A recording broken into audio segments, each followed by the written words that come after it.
Well, good morning. This is week 3, so we'll be going through a variety of material, and I also want to talk a little bit about the expectations for the assignments and so forth. And we'll get through this as quickly as we can. I have a number of different things that I want to accomplish, and kind of follow along with the riot process, the riot ISIL, depending on how you want to pronounce it, um, for this the assignments that are coming up. The week, the first assignment, which is the case study, is actually. All right. So let's go ahead and get started with the document that I'm going to share with you, um, and then we'll get rocking and rolling here. Okay, so week 3, Sped 586. This is the assessment class. Um, the what I want to talk a little bit first about is what my expectation is, and that is that um, the as far as the assignments are concerned, there's 3: the case study, the evaluation report, and then the IEP. And as I said before, the processes are very linear. The information on a typical assessment you would do is all the information that you're gathering in the case study part should lead to some concrete decisions that lead you into the evaluation, and the evaluation report as a result of that, and then as a result of developing the needs in the evaluation report, then you come up with the IEP. There are some reasons why that doesn't necessarily work real well with a subject who's not uh, exhibiting any specific concerns. And so that's one of the reasons why I want to meet with each of you individually so that we can customize this process for how you're going to go about fulfilling your assignments. That being said, then the the very first thing we're going to talk about tonight is or today rather, is the riot process, as I mentioned. All right, so let's just kind of start to first look at the what you do to prepare for the case study. And the first thing you have to do is understand what riot ISIL means. What's that model all about? And what you'll find is that the model is very specific and it can be very lengthy. But what's going to happen is you're going to be able to pick and choose as you move forward what processes that you get from that you'll be able to incorporate down the road. At some point in time, you're likely to be trying to gather information for your teams at school, for your RTI teams or your child study team, whatever it is. And so it'd be nice for you to have a process to work from. Then we'll talk a little bit about the logistics of actually getting this assignment done for this class. And then finally, we're going to talk about specific timelines that you have sitting in front of you. Okay. So on the case study here, this is all dependent upon having parental permission with the student that you choose to work with. The assignment says you will observe, study, and test a regular ed student. There's that's the reason for that is because we don't want to have a situation where a non-trained, non-licensed individual ends up gathering information and having input on a kid who potentially may end up needing special education services. Now, in my review of what's going on with the people in this class, it appears that the majority of you are already working in special ed, so that's not quite as critical. But still, we want to try to stay within the rules. The other part of that is the reason is because we the with a regular ed kid, um, your issues with confidentiality and so forth might be a little simpler.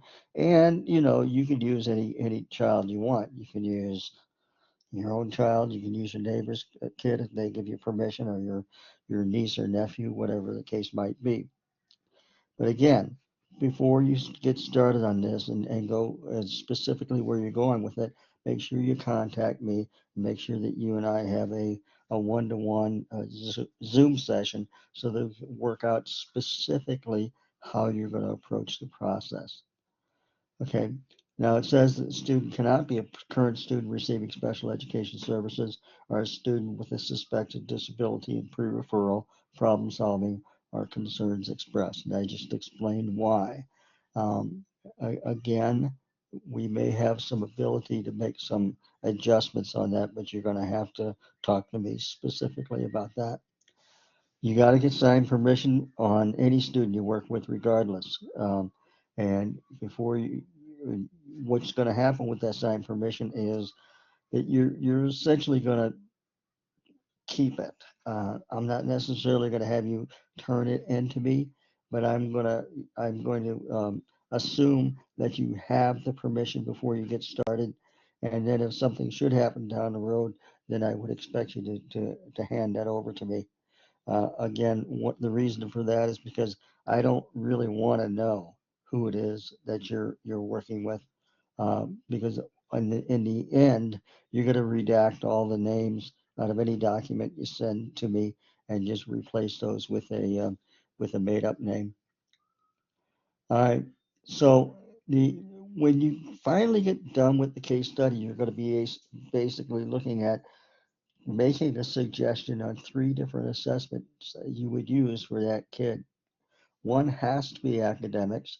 So in most cases, that's likely to be the Woodcock-Johnson 4 or something like the KTEA, the Kaufman Test of Educational Achievement. Those are the two most likely tests that you would use for the academic section.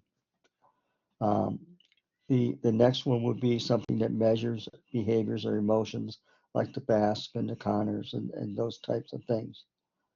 In the old days, we used the Achenbach. Some places might actually still be using that. And the third one is one assessment to address social skills, or it could be executive functioning, like the brief, so any other type of assessment type that you could use. You could even get by with using a formal um, standardized observation, a systematic observation, where you're taking a look at the target child and doing an observation that compares him to alternate same-sex peers in the classroom to measure on-task behavior, um, or some other type of target behavior you're looking at, so that you can get a comparison about how much is this student on task versus the target student. Okay. And in red there it says if you have unusual circumstances, we'll discuss this during your one-to-one planning session. I've already had two of those and they're very helpful. We're going to go over the templates, and then there's also a permission form, which is for a cooperating teacher if you have one that you're working with, your school psychologist, coordinator, whatever the case may be. I'm not as concerned about that, but there is a cooperating teacher letter that you can utilize in the course materials. All right, so why do we use the riot framework? Basically, the power of the riot ISO matrix lies in its cognitive strategy. What that means is that it's a thought process. You're not just going gathering information willy-nilly to make decisions. There is a real method for the rationale that you're using and determining what it is about a particular child that needs to be looked at in a more complex and a more deep manner. Why are we looking at behavior? Why are we looking at academics? What is it about the curriculum that applies to this kid that might need to be modified? What is it about the teacher's instructional practices that could be modified to make things better? What is it about the environment in which this child learns that could be modified to make education better for that child? And what is it about the kid themselves that might be able to be changed in order to be able to be more effective? So that's the cognitive process behind that. You're taking a look at those areas and making decisions based on real data and real information that's gathered. So it helps educators to verify that they have asked the right questions and sample from a sufficiently broad range of data sources to increase the probability that they will correctly understand a student's presenting concerns. I guarantee you that if you follow this process um, completely, you will come up with a very, very good picture of who that student is and then what needs to be done. So the Riot ISO matrix serves as a helpful mental framework to guide your problem solving efforts. Okay. It's going to tell you what's not necessary to look at, and it's going to tell you what areas need further investigation. Teachers also might be trained to use the Riot ISO framework as they analyze student problems in their classrooms, and you start to look at tier one interventions. So not only is this a process that can be used for potential special ed testing, but it can also be used to approach issues that are going on in the classroom before they even enter into the RTA process. Okay, very good. So let's now get into what riot means. The basically the R stands for review, the I stands for interview, the O stands for observe, and the T stands for test. So riot. All right. So under review, okay. Okay, now this category, what it consists of is pretty easy. A review is stuff that is looking at things that already exist. So it consists of past or present records collected on a student. So it says obvious examples, which would be things like the report cards, disciplinary referral data, state test results, and attendance records. Those are things that are easily obtainable by simply going into the office and looking at the student's file, or maybe you have access to whatever data collection system that the school uses for these kids. The less obvious examples would be things like student work samples, which I always find very good to take a look at. Physical products of their teacher interventions, like if they're using a sticker chart, those kinds of things. And then um, also, you might even have some information and emails that come from individuals in the um, in the process from the student, from the teacher or the parent, talking about why they're concerned about that kid. You can this how RTA work series is not supposed to be in there, but that's the way it goes. I'll take that out for the next time. All right, so that's review. Now we're going to get into interview. Okay, so the interview can be conducted face to face, or over the telephone, or if necessary through email. Thing about the interview is that it can be complicated by the fact that you may be working with an EL student, and the parents may not speak English. And if that's the case, then you'll need to involve an interpreter and make sure that's an interpreter that you can trust, and you think has a good, at least a basic knowledge of how special education works. Now they can be structured interviews. In other words, you're going to use a series of questions that are already put out there, or you can use a more open-ended format, get anecdotal information. I think you're better off using a structured system for interviews. Um, Now, who are you going to talk to about the kid? Well, you obviously you're going to talk to the teachers, and that could be the current teacher or maybe the past teacher, especially if it's something that's happening early in the school year where the new teacher might not have a lot of information, but you go back to the previous year's teacher, and they might be able to give you a little more insight. You can talk to parents that have worked with the kid, administrators, support staff in the school, all of those individuals. I think you probably hear my cat is making a bunch of noise in there, and I'm not real happy about that. Anyway, then plus the other thing is assuming that the student is old enough, you might even interview the kid themselves because they know what's going on. Um, So, and of course, finally, the other people that you could talk to would be parents or grandparents, as in order to be able to get the information. But if you do that, make sure that you're doing so with parental permission, so that they know that you're talking to a relative or whatever. Third area is observe or observation. And this is a piece that as a potential EBD instructors, or even with LD or ASD, whatever. Um, this is where you are going to see a lot of really useful information.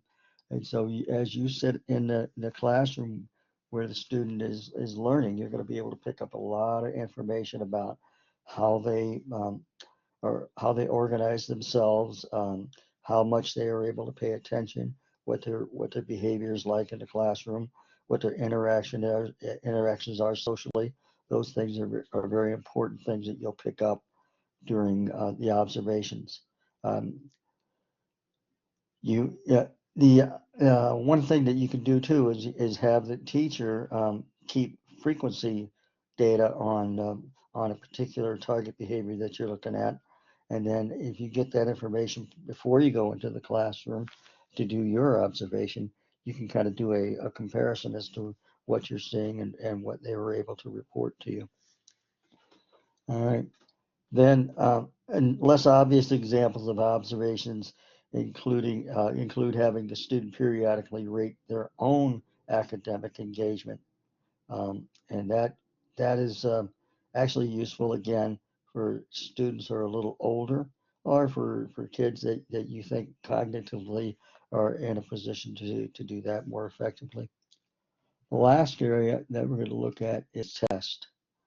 Now, I'm just going to read a little bit here. Testing can be thought of as a structured and standardized observation of the student that is intended to test certain hypotheses about why the student might be struggling and what school support would logically benefit the student. So basically, when you're doing a test, academic test, or doing a behavioral checklist or whatever, you're applying some standardized pieces of information and seeing how they affect that kid. The advantage to using standardized testing is that it's normed. And when it's normed, you're able to make very direct comparisons between your target student and uh, regular students in the classroom, students who are um, who are performing in a normal manner. Um, there again, in test doesn't necessarily have to be a standardized assessment, but that might be something that we um, probably think more central to what we're doing, simply because that's what we're doing here in assessments. We're taking a look at formalized assessments.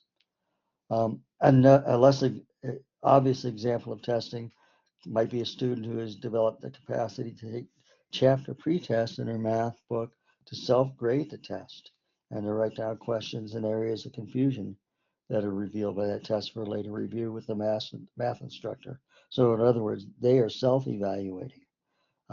And keep in mind that the other thing you can talk to the classroom teacher is what kinds of summative assessments are they using in their classroom, and how do they apply to what information you're gathering, and then what do they do with any summative formative assessment uh, data that they're gathering.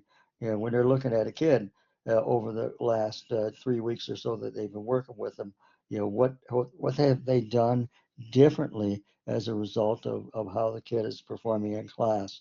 That might be a good strategy for you to employ in the future. All right, so ICE, and sometimes we have the L added on for ISIL, but ICE stands for Instruction, Curriculum, Environment, and Learner. Okay, so remember what I talked about previously about what we're trying to do is trying to find out how this kid reacts to changes in the manner in which we instruct them. Might change how they perform when their curriculum is modified. Maybe how their behavior improves when the environment is different. or how they behave in different environments. And then finally, what is it about that learner that that you can find that definitely affects the process of behavior management or academic success. All right. So instruction. Uh, the purpose of investigating in the instruction domain is to uncover any instructional practices that either help the student to learn more effectively or interfere with the student's learning. So, and basically put what you're looking for is what are the instructional strengths and challenges for that student. And so, and the way you get that is by going back to your review, interview, observation test and applying that to instruction. Okay, when you were reviewing the information, interviewing and observing, what was it in your the information that you gathered that talks about instructional practices and what works and what doesn't? Okay, um, so the this is the way that we use this piece, and I think that you'll find that this would be very effective. Again, I've got this header data in there by accident. Um,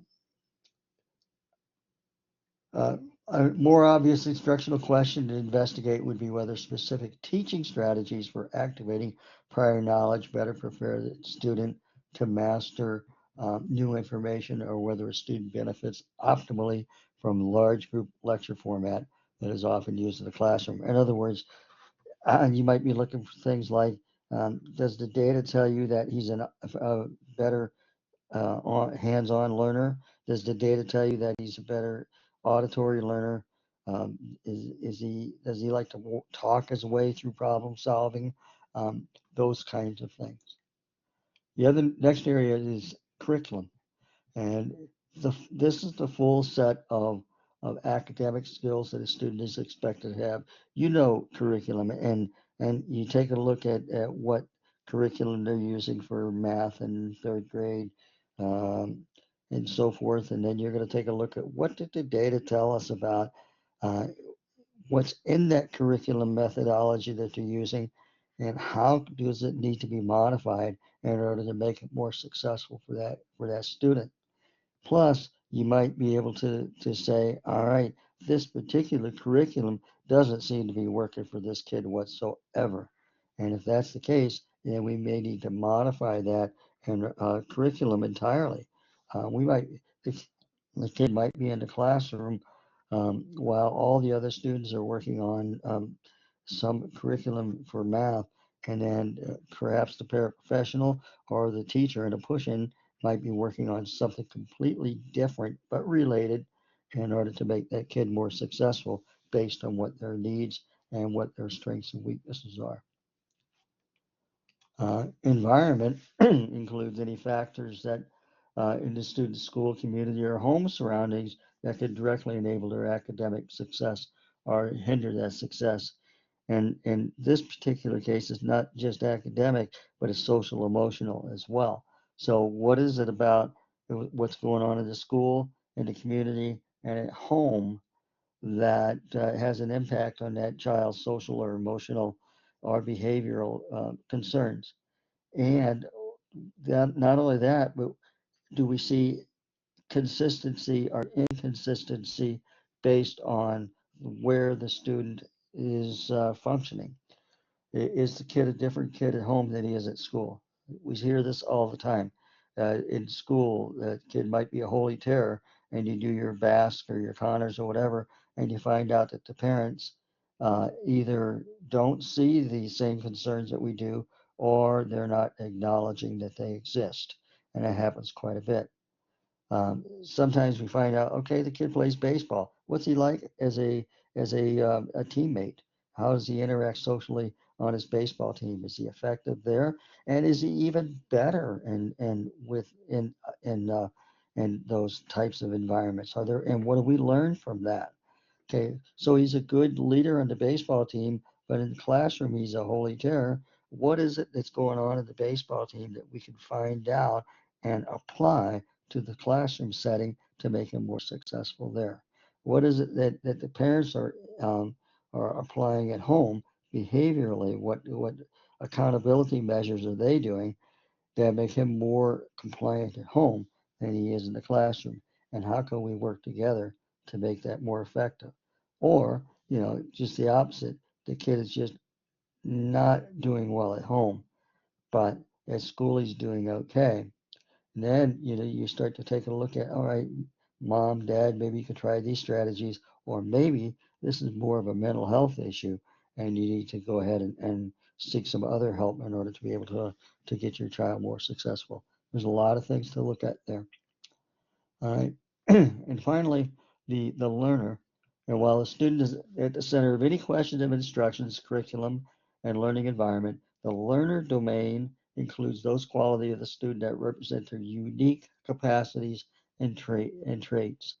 Okay, so it talks about the more obvious examples of questions that relate to the learner include investigating whether a student has stable and high rates of inattention across different classrooms, or evaluating the efficiency of a student's study habits and test taking skills. So what is it that that student um, brings to the table in order to be able to function academically, socially, behaviorally, whatever the case it may be that you're looking at for that student.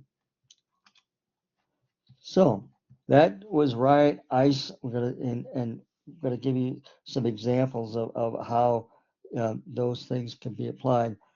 First thing I'm gonna do is um, change what I'm looking at here because I want to show you something else that I have open, and that is here.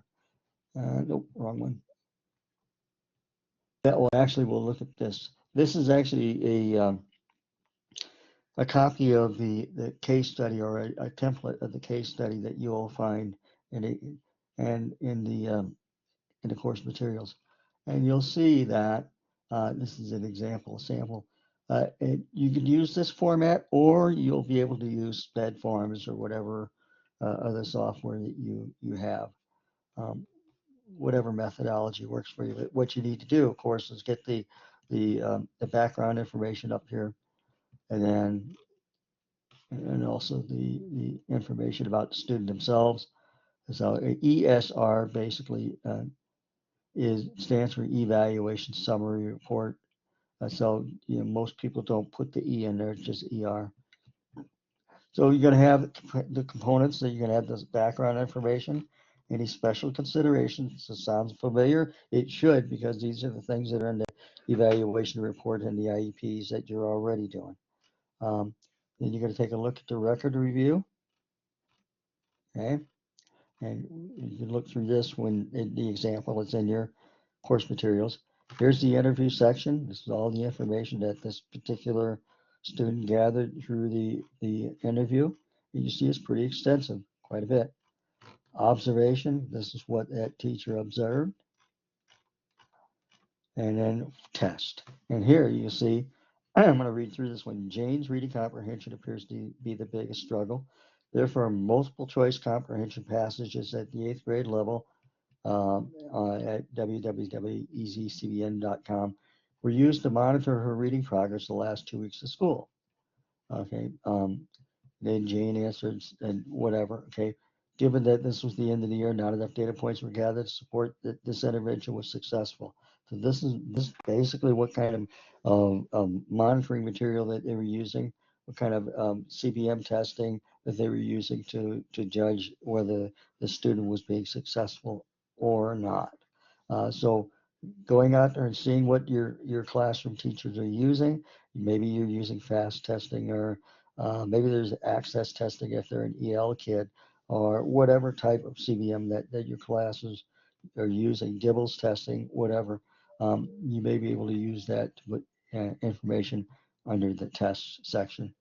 You can take a look at the background information, medical history, and sensory status. You don't need to get too crazy about that, but just make sure you check it. And then you'll develop your evaluation plan. Now, this one happens to be for an ASD kid, so they're using the Gilliam Autism Rating Scale, the Woodcock-Johnson 4, and a student observation and interview. Okay, so and that's how they're doing the social skills. So the um, the behavioral, emotional, and the ASD in this particular case. Now, this might be for you. This might be more of a Connors or a VASC here instead of that autism rating scale. Um, and then Woodcock Johnson, you're probably going to do that, or the KTEA, as I mentioned.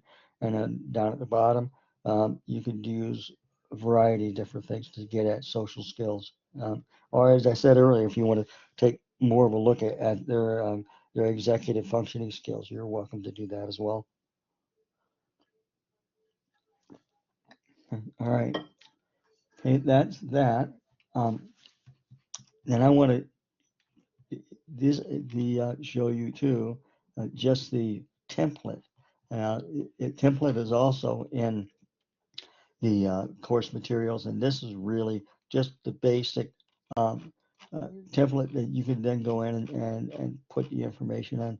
Some people really like just using this template instead of trying to get into SPED forms, especially if they're not um, designated to use SPED forms in their district, and they're able to gather the information and put it right in this template. The Riot Ice worksheet is this, and you see it's just a chart.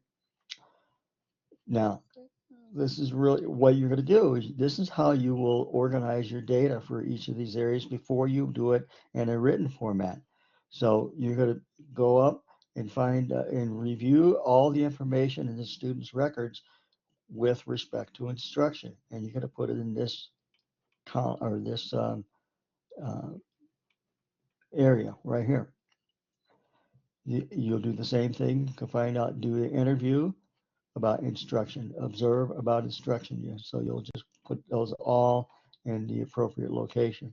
Same thing, review curriculum, review environment, and then also learner is on there as well. So you will then put your information, just type it right in each of these sections. Um, and then what I want you to do then is have that available. And I'd like to see your completed Riot ISIL chart when you're done so that I can see that you actually applied the information that you learned accordingly. Um, close that up.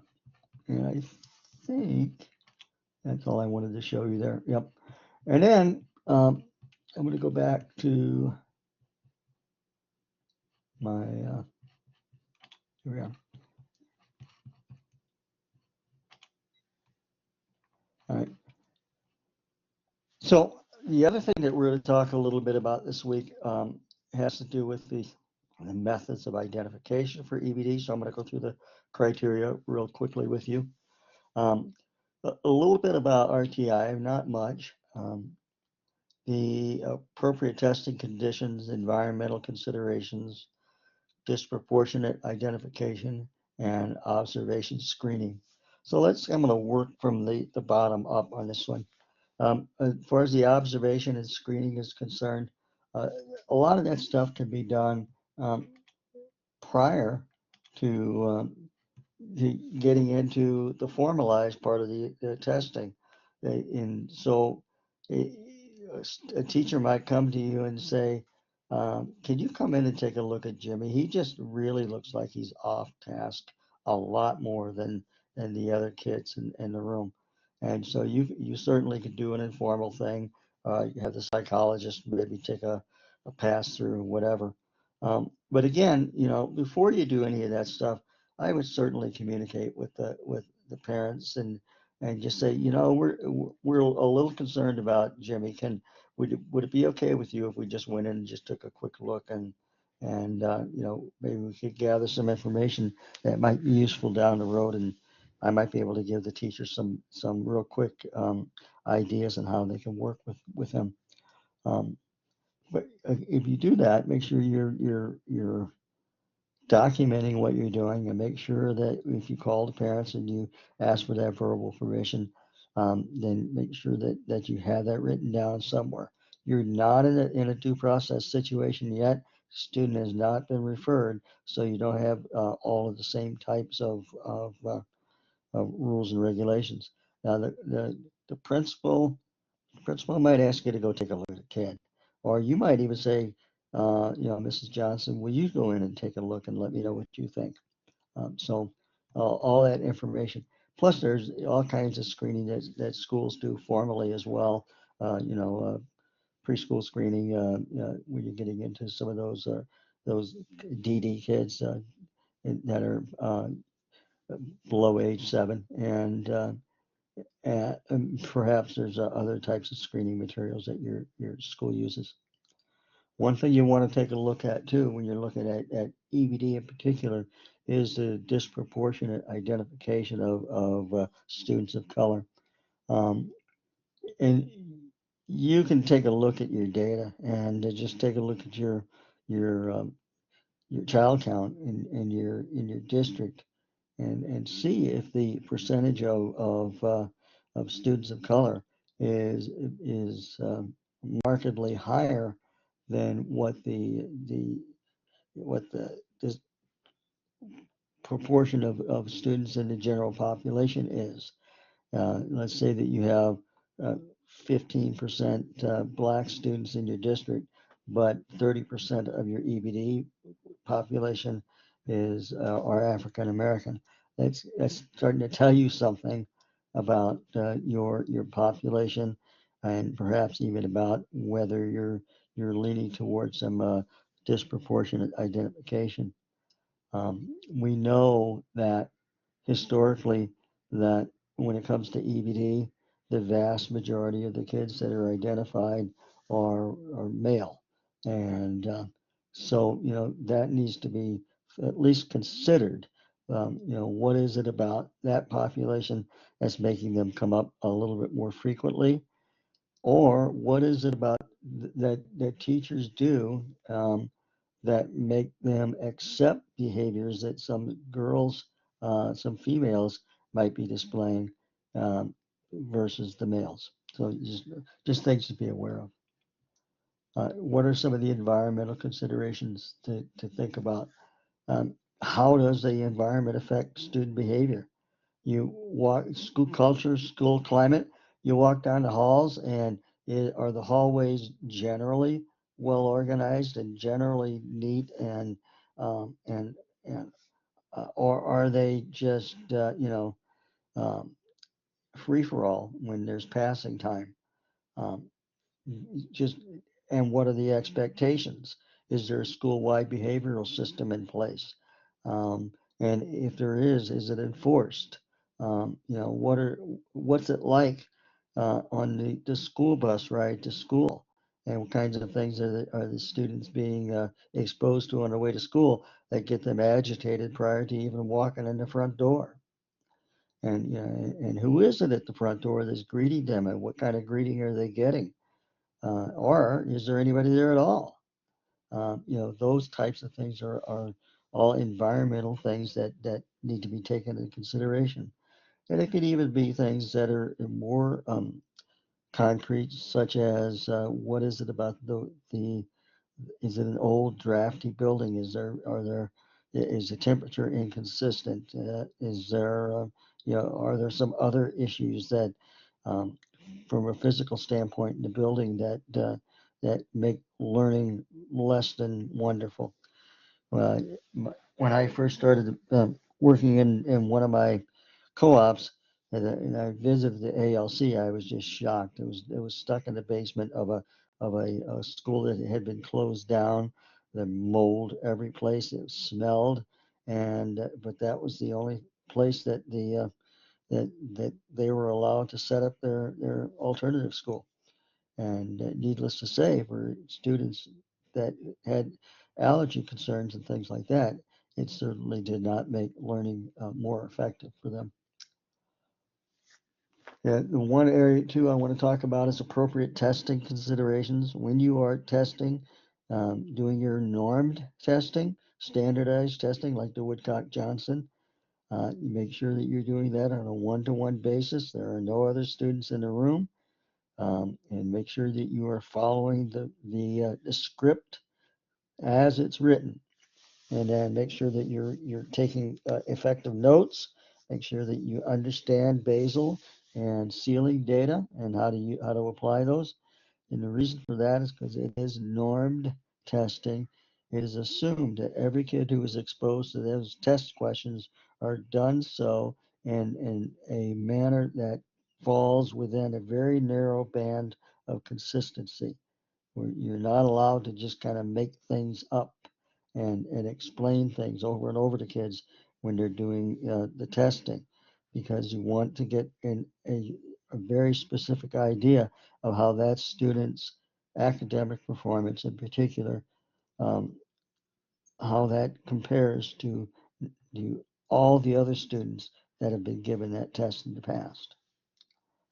All right, so I'm going to go to, I talked a little bit about RTI in the past, but with regard to the riot ice, but I think that most districts right now are firmly implanted in the RTI process, response to intervention, and so or they use MTSS, multidisciplinary, yeah, an MTSS. The word is multi-tiered support system. There you go, and applying those as necessary. Um, but if you don't know about whether your district is utilizing an MTSS or an RTI process, do a little investigating and try to find out.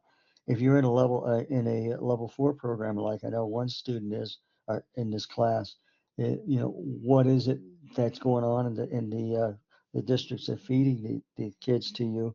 Are they using RTI or MTSS in order to be able to go on the front end and find out what's going on with the kid and how they're functioning.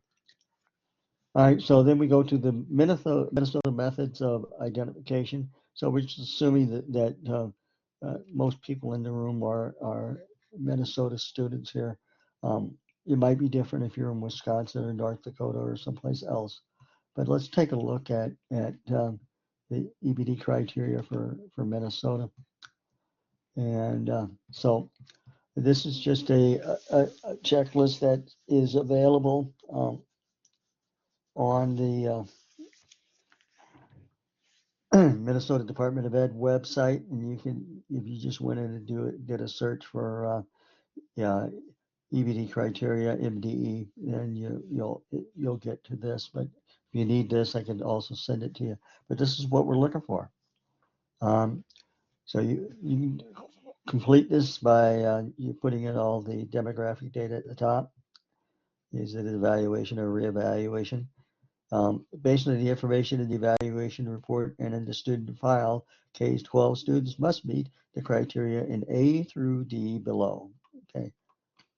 Well, let's take a look at A through D. And now you've got some either ors, and pay attention to those as well. So the student must exhibit withdrawn or anxious behaviors, pervasive unhappiness, depression, severe problems with mood or feelings of self-worth as defined by behaviors such as, and then you got a list: isolating self from peers, overly perfectionistic. I'm not going to read all those, but you got to look at those and you say, well, it has to be one of those, or it could be the student must exhibit disordered thought processes manifested by unusual behaviors, pattern, atypical communication styles, or distorted interpersonal relationships, such as, and you got another checklist that you go through, and you'll see things like self-mutilation oftentimes, and older kids, middle school and high school kids, but sometimes younger.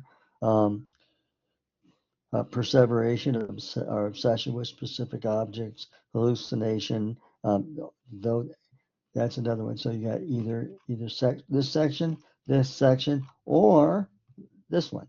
The student must exhibit aggressive, hyperactive, or impulsive behaviors that are developmentally inappropriate, such as physically or verbally abusive behaviors, impulsive or violent, destructive or intimidating behaviors that are threatening to others or excessively antagonistic. So you have three choices under the section A: significantly different behaviors. So one of those sections has to have um, some check marks on it in order for him to meet criteria A.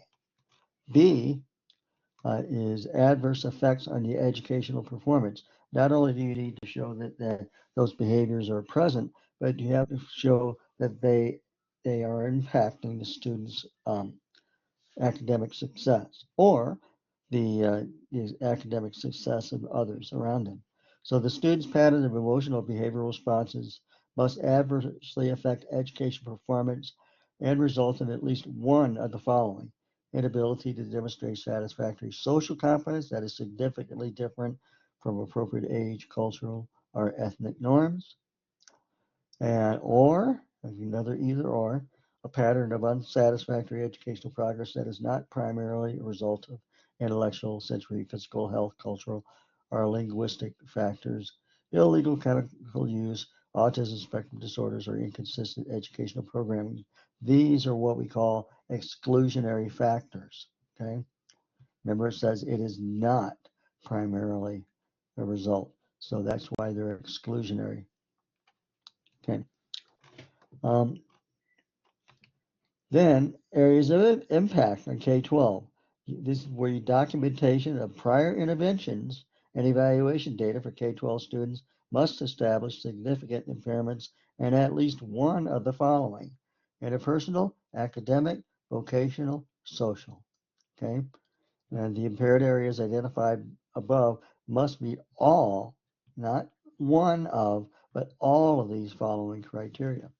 It severely interferes with the student's, pupils, or other students' educational performance.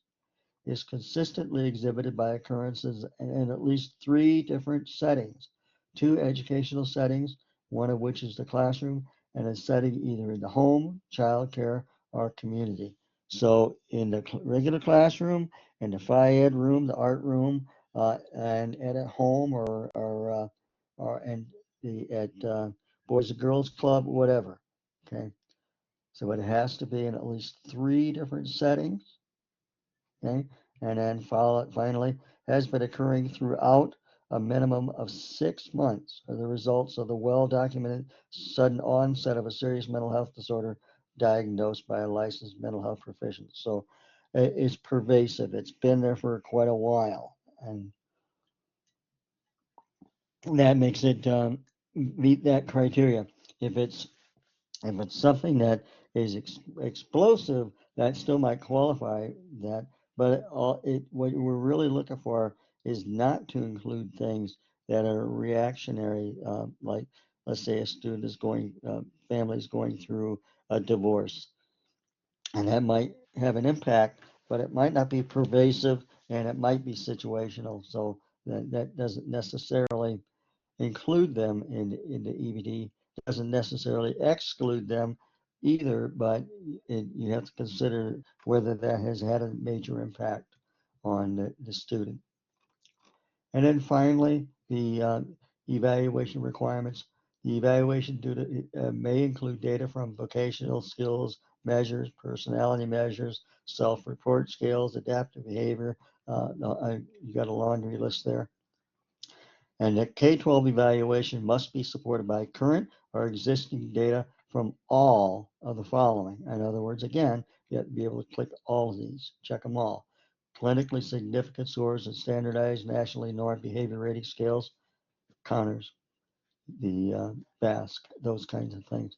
Individually administered standardized nationally normed test of intellectual ability and academic achievement, so a WISC or and the Woodcock Johnson. In other words, you've got to make sure that the student behavior is not related to a developmental or cognitive disability.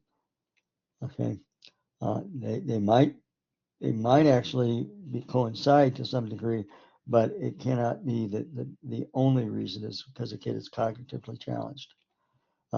You have to make sure you've done a record review. There has to be a mental health screening. Your psychologist will usually do that. Um, Interview with parents, pupil, and teacher, especially is significant for when you're looking at an initial evaluation.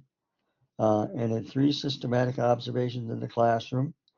Okay, and I would suggest that you get your school social worker, school psychologist, and yourself three different people to do it. Doesn't have to be done that way, but that is the most logical because then you get not only um, three observations, but three sets of eyes to take a look at it as well. You have to do the health history review to make sure, again, that there aren't any underlying concerns that are affecting social, emotional, or behavior. And then finally, a functional behavior assessment needs to be done for EBD placement. And that FBA can be done in a lot of different ways, but I actually use the an online system called the FBA Profiler, and I found that to be pretty successful. It also generates a mental health screening, which is nice as well. And then you got some other information that's specific to pre-K, and most of our situations here, we're probably not worried so much about that. But if you do pre-K, make sure you take a look at that. And then review of eligibility determination, finally, to determine the compliance with eligibility determination, one of the following must be checked. The documentation supports the team decision. The documentation does not support the team decision. All right, so that's the review sheet that you would use for taking a look at the students' eligibility. All right, so that's pretty much it for this week, and I know that that probably took a little while. I'm not sure how long this was, but so that's week 3, and so again, if you have not arranged to meet with me individually, please do so as soon as you can because we'll be able to work out any individual needs that you might have. And with the individuals that I've talked to so far, I think they'll tell you it's not a big deal in terms of setting it up. But I want to make sure that I'm doing this right for you because you're not doing this for me. You're doing this for yourself, and I want you to make sure that you understand how you can be the most effective in your situation and how that applies. All right.